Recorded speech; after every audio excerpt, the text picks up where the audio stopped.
Saudara, sebanyak 8.180 warga Kota Banda Aceh, Aceh Besar, dan Kota Sabang yang terkena dampak COVID-19 mendapatkan bantuan sosial tunai atau BST dari Kementerian Sosial.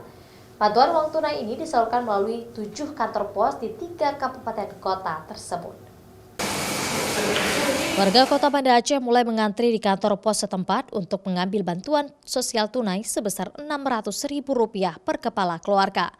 Bantuan sosial ini diberikan oleh Kementerian Sosial yang disalurkan melalui layanan kantor pos di setiap daerah kabupaten kota di Aceh. Berdasarkan data dari kantor Banda Aceh, sudah ada lebih dari 3.500 warga Banda Aceh dan Aceh Besar yang telah menerima BST tersebut. Data penerima BST bersumber dari Kementerian Sosial dan telah melalui verifikasi Dinas Sosial Provinsi dan Kabupaten Kota di Aceh agar tidak terjadi penerimaan ganda. Saat ini, layanan pos Banda Aceh mengalami kendala dalam penyaluran BST tersebut ke Pulau Terluar Aceh yang berpenduduk dan daerah terpencil seperti Pulau Aceh. Hingga saat ini belum ada seorang warga pun yang menerima BST di sana. Ini data yang kami miliki.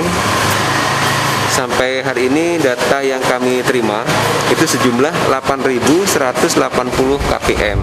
Target pembayaran ini sebenarnya harus selesai H-1 sebelum Lebaran.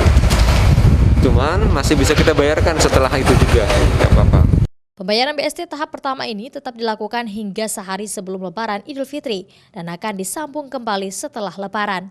Pembayaran BST ini dilakukan selama 3 tahap bagi warga yang terdampak COVID-19. Nova Misdayanti, Kompas TV, Banda Aceh.